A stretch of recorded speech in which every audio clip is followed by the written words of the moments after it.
बिस्मिल्लाहिर्रहमानिर्रहीम। अस्सलाम वालेकुम नाज़रीन।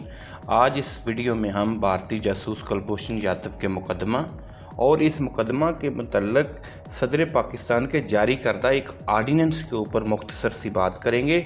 नाज़रीन, आपसे इल्तमास है कि वीडियो को स्किप मत करें, वीडियो को पूरा देखें और अगर पसंद आए तो प्लीज़ हमारे चैनल को सब्सक्राइब करें, चैनल को प्रमोट करें और साथ बेल आइकन को भी प्रेस करें ताकि नई आने वाली इस तरह की वीडियोज़ आपको बर वक्त मिल सकें। चलिए नाज़रीन, वीडियो शुरू करते हैं। नाज़रीन इकराम, भारतीय जासूस कुलभूषण यादव जो पाकिस्तान में दहशतगर्दी का नेटवर्क चला रहा था और दहशतगर्दी के मुख्तलिफ वाक़यात में पूरी तरह मुलव्वस था, वो सिक्योरिटी फोर्सेस ने अरेस्ट कर लिया, गिरफ़्तार कर लिया, उस पर मुकदमा चला।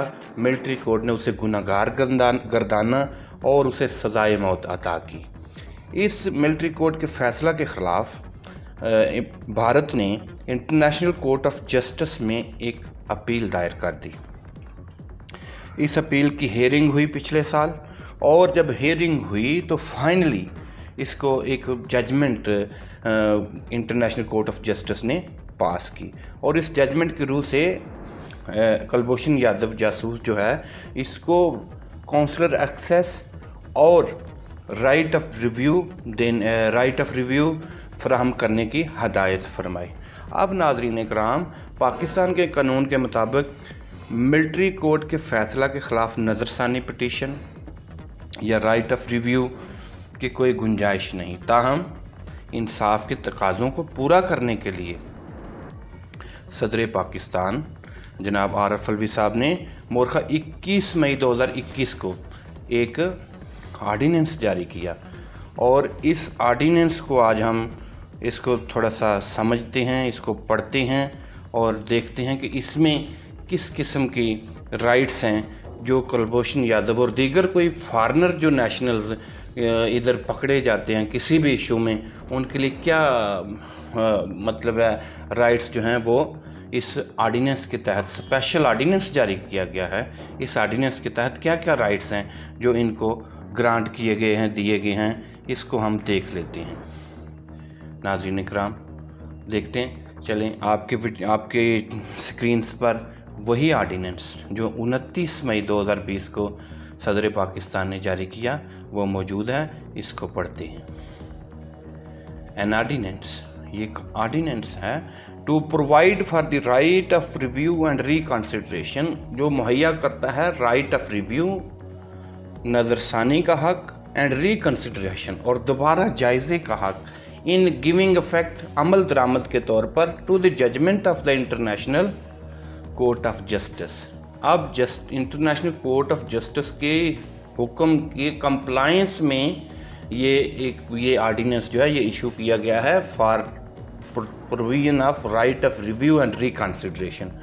अब नाज़रीन नीचे क्या है इसमें देख लेते हैं। Whereas it is expedient, यानी ये एक ज़रूरी है, करीने मसलहत है, ये it was necessary to provide के मुहैया करना for the right of review, के राइट ऑफ रिव्यू नज़रसानी का हक, एंड रिकन्सिडरेशन और दोबारा केस के जायज़े का हक टू फॉरेन नेशनल्स, यानी गैर मुल्की अफराद को in relation to the orders and judgments of military court. अब जो मिलिट्री कोर्ट्स हैं पाकिस्तान के, उनके अहकामात जो हैं या जजमेंट्स हैं उनके सिलसिले में फॉरेनर्स को एक राइट देना था, किस चीज़ का, नज़रसानी का और दोबारा जायज़े का, उनके केस का दोबारा से रिकन्सिडर करने का एक राइट इसमें देना था, इसलिए ये आर्डीनेंस जारी किया गया है। अब नाज़रीन इसका हम देख लेते हैं आगे क्या।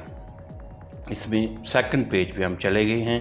एंड वेयर एज, और ये कि the Senate and National Assembly are not in session, यानी इसमें रीज़न सदर का एक आर्डीनेंस जारी करने का उस वक्त जारी किया, इसमें ये फरमाया गया है the Senate and the National Assembly are not in session, यानी सेनेट जो है कानून साज असम्बली और नेशनल असम्बली, कौमी असम्बली जो है, इनके सेशन नहीं हो रहे। इसमें रीज़न ये लिखा गया था और and the president is satisfied, और जो सदर हैं वो अब मुतमिन हैं किस चीज़ पे, दैट सर्कमस्टांसेस एग्जिस्ट्स कि यानी ऐसे हालात मौजूद हैं विच रेंडर्स इट नेसेसरी जिनको सामने रखते हुए ये ज़रूरी है टू टेक इमीडिएट एक्शन कि फौरी तौर पर सदर साहब जो हैं वो एक्शन लें। अब नीचे देखते हैं, no there for an exercise of the powers conferred by clause 1 of article 89 of the constitution of Islamic republic of Pakistan 1973। अब सदर के पास जो इख्तियारात हैं आर्टिकल 89 सब आर्टिकल 1 क्लास 1 के तहत जो कि आईने पाकिस्तान 1973 के आर्टिकल 89 क्लास 1 के तहत सदर ने अपनी पावर्स को एक्सरसाइज किया है इस आर्डीनेंस को जारी करने के लिए। और ये ordinance the president is pleased to make and promulgate the following है। अब प्रेसिडेंट ने ये जो आर्डीनेंस है ये बनाया है और इसे प्रोमलगेट किया, इसे जारी किया। कौन सा आर्डीनेंस है, ये नीचे आ गया नंबर 1 इसका section 1 short title and commencement यानी इस आर्डीनेंस का मुख्तसर नाम क्या है और इसकी वुसअत ये कहाँ कहाँ तक लागू है। Number sub section 1 this ordinance में be called the international court of justice review and reconsideration ordinance 2020। अब इस आर्डीनेंस को एक नाम दिया गया है कि इसका नाम है International court of justice review and reconsideration ordinance 2020। अब इसका sub section 2 it shall extend to the whole of the Pakistan और सब सेक्शन 3 भी साथ ही देखना, it shall come into force at once. नाज़रीन इसमें यह है कि ये पूरे पाकिस्तान में ये इसकी वसअत है, इट शेल कम इन और ये नाफिजुल अमल होगा एट वंस, फौरी तौर पर नाफिजुल अमल कर दिया गया है। अब नाज़रीन इसमें सेक्शन 2 जो इसका रेलेवेंट सेक्शन है वो सेक्शन 2 है, high courts power to review and reconsider. अब हाई कोर्ट को पावर दी गई है कि वो रिव्यू करे, नज़रसानी करे एंड रिकंसीडर करे, केस को दोबारा से रिकंसीडर करे, उसको दोबारा से जायज़ा ले। वेयर, कहाँ, किस चीज़ में, where the international court of Justice in relation to the foreign national passes an order in respect of rights under Article 36 of the Vienna Convention of Consular Relations of 24 अप्रैल 1963। अब आर्टिकल 36 के तहत जो कि Vienna convention of consular relation का एक article है 1963 का, उसमें जो राइट्स दिए गए हैं उसके सिलसिले में इंटरनेशनल कोर्ट जो है अगर कोई आर्डर करती है और फॉरेन नेशनल इज़ एग्रीव्ड या कोई गैर मुल्की फ़र्द जो है वो एग्रीव्ड होता है, वो मुतासर होता है in respect of the rights, यानी अपने हकूक़ के मतलब अवेलेबल जो उसे अवेलेबल होते हैं अंडर आर्टिकल 36 के तहत Vienna convention of consular relation of 24 अप्रैल 1963 जो है ये कानून है वियना कन्वेंशन जो एक है, इसमें जो आर्टिकल 36 है इसके तहत अगर उसके हकूक़ जो हैं उनके मतलब अगर वो मुतासरा है शख्स है तो वो क्या करेगा, वो नीचे उसके बारे में बताया गया कि ये जो यहाँ तो इंटरनेशनल कोर्ट ऑफ जस्टिस जो है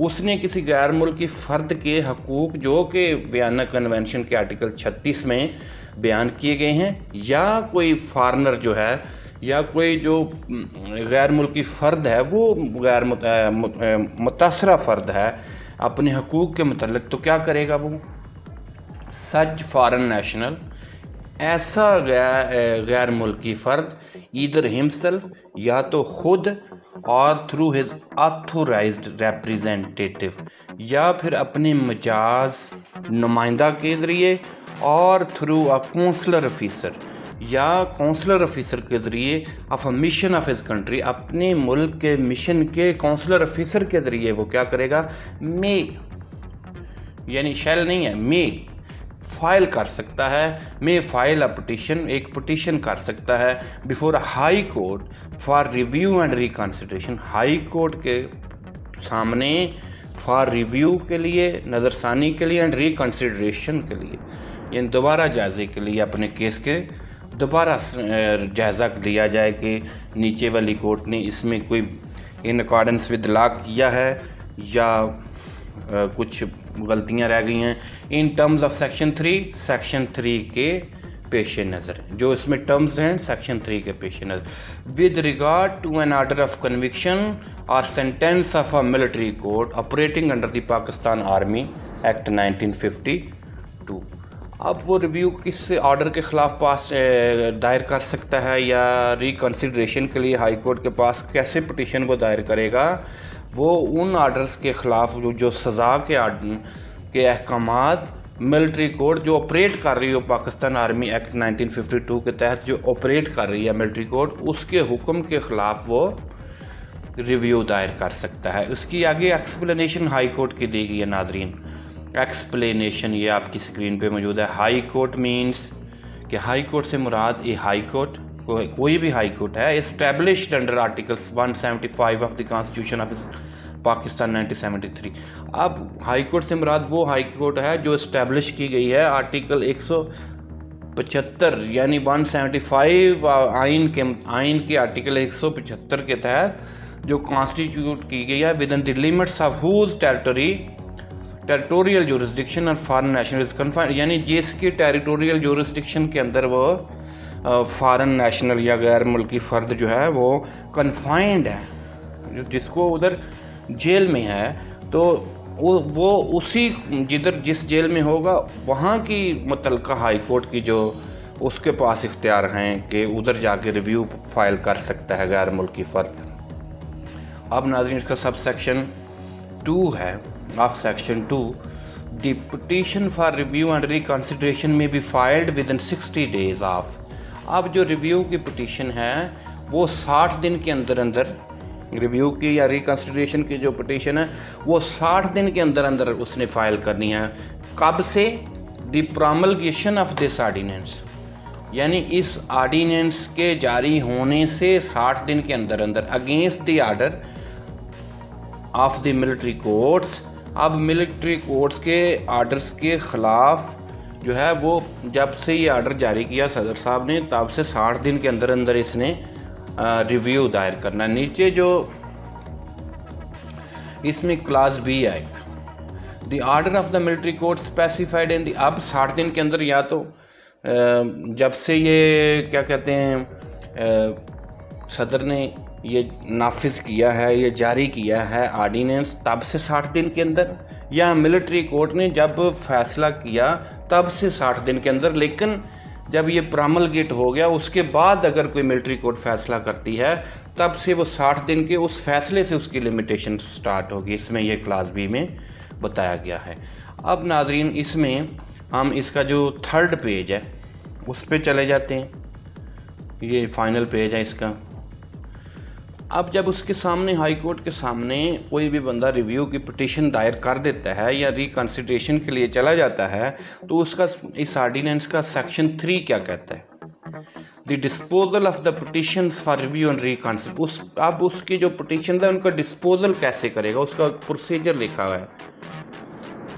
in deciding a petition filed under section 2 the court shall examine. अब ऐसी कोई पिटीशन जो सेक्शन 2 ऑफ दिस ऑर्डिनेंस कोई रिकन्सिडरेशन और रिव्यू के लिए दायर कर दी गई है तो उसको डिसाइड करते हुए द कोर्ट शैल एग्जामिन, तो कोर्ट फिर देखेगी, मुआयना करेगी whether any prejudice has been caused, यानी उसके केस को कुछ नुकसान पहुंचाया गया है टू द फॉरेन नेशनल के केस को कुछ नुकसान पहुंचा है या उसके वो मुतासरा है in respect of his rights, उसके हकूक़ के मतलब राइट ऑफ डिफेंस यानी हक़ के दफा करते हुए, राइट ऑफ एविडेंस उसकी राइट शहादत पेश करने के जो एविडेंस पेश करने का राइट है वो, या प्रिंसिपल ऑफ जो फेयर ट्रायल के प्रिंसिपल्स हैं क्या वो प्रॉपर नीचे वो उनको एक्सरसाइज किया गया है at the time of the hearing of the case and pronouncing the judgment final judgment of conviction, ये चीज़ें वो देखेगा।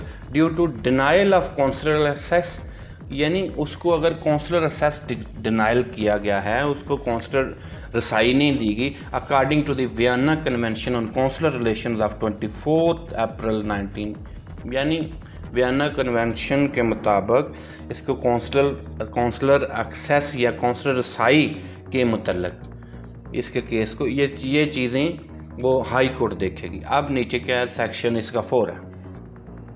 Removal of difficulties. आप कोई मुश्किलात जो हैं वो कैसे इस आर्डिनेंस को इन अकॉर्डेंस इसकी जो लेटर एंड स्पिरिट है उसको फॉलो करने में जो भी मुश्किलात होंगी उसकी बाबत ये सेक्शन है। If any difficulty arises in giving effect to any provisions of this, अब इस आर्डिनेंस की किसी भी दफ़ात को के अमल दरामद में अगर कोई मुश्किलात पेश आती हैं तो इस आर्डिनेंस इस सेक्शन में ये कहा गया कि सदर फिर दोबारा से इसको रिकन्सिडर करके तो वो फिर इसकी मुश्किलात को दूर कर सकता है। नीचे सेक्शन 5 है ordinance to have override effect. अब ये जो ऑर्डिनेंस है इसको ओवरराइड इफेक्ट है। ओवरराइड का मतलब है कि इसको ज़्यादा किसी दूसरी चीज़ की निस्बत ज़्यादा अहम है ये ऑर्डिनेंस। यानी जो दूसरे इसमें ये बताया गया कि पाकिस्तान आर्मी एक्ट 1952 और दीगर जो भी राइजुल वक़्त कानून हैं उन पर इस एक्ट को इस ऑर्डिनेंस को ओवर राइडिंग इफेक्ट हासिल है और ये ज़्यादा इस दूसरी की निस्बत ज़्यादा अहम है। ये नाज़रीन ये था ऑर्डिनेंस, यानी इसके तहत उसने रिव्यू दायर करना था। ये नीचे सदर साहब का नाम और उनके सेक्रेटरी का नाम भी है। नाज़रीन इसके तहत उसने एक रिव्यू फाइल करना था, लेकिन जो एग्जिस्टिंग सिचुएशन है अब इसकी ऑर्डिनेंस तो पास हो गया, ऑर्डिनेंस पास कर दिया गया in compliance of the directions of international court of justice, लेकिन जो जासूस है उसने रिव्यू दायर ही नहीं किया। तो नाज़रीन ये था कानून, इसको हमने प्रॉपर पढ़ा और उसको समझा। तो उम्मीद है कि आपको पसंद आया होगा। अगर आपको पसंद आया हो तो नाज़रीन प्लीज़ हमारे चैनल को प्लीज़ सब्सक्राइब करें, चैनल को प्रमोट करने के लिए हमारी मदद करें और बेल आइकन को भी प्रेस करें ताकि नई आने वाली वीडियोस आपको मिल सकें। शुक्रिया।